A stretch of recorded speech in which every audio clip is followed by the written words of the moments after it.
Ndugu zangu, mimi mtanisamehe sana. Mbunge wa Temeke naye anataka serikali ikalipe bilioni 4 kwa mkopo ambao serikali haikuhusika. Unajua mambo ya ajabu sana.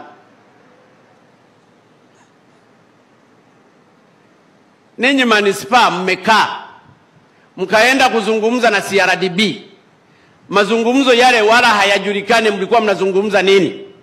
Inawezekana mazungumzo yale ni ya kificho, labda palikuwa na percentage. Mmeshindwa kulipa, mnataka serikali ilipe hilo deni. Kwa hiyo tuna manispaa ngapi, tuna halmashauri ngapi zikawe zinafanya mamikopo yao kule ya ovyo ovyo ya wizi, serikali inakuja kulipa? Hilo msahau.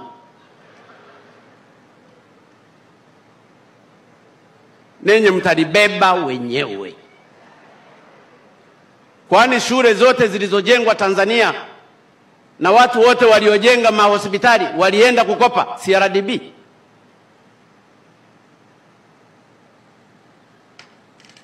Kwanza ni kukosa nidhamu ya fedha za serikali kwenda kuzinvolve kwenda kukopa kwenye commercial bank.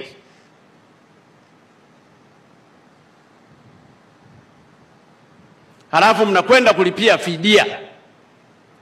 Na kwa vyovyote hiyo fidia wale waliotoa maeneo lazima walizungumza na watendaji wa halmashauri. Ndio wizi ulivyokuwa unafanyika. Kwa hiyo Mheshimiwa Mbunge, najua ulikuwa haupo, lakini ngoja nikutandike tu kwa sababu wamekutuma wewe kuja kuzungumza hapa. Hakuna hela itakayotolewa na serikali.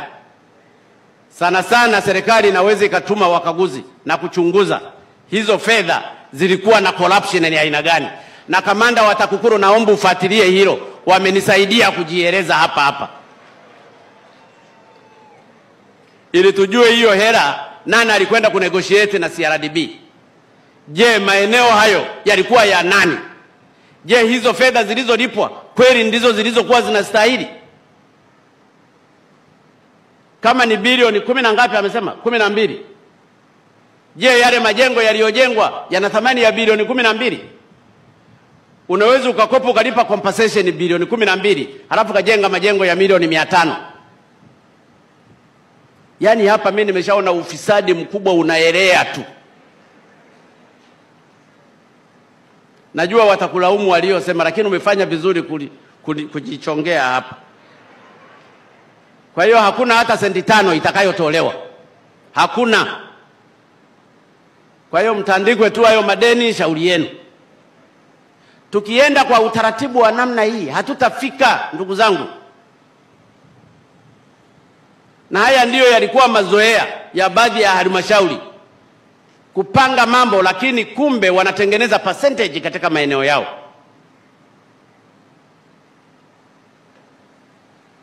Na kwa sababu mmeharibu hili, hata lile eneo la TBA silitoi kwenu. Litabaki kuwa la TBA, nao wana uwezo wa kulifanizia biashara.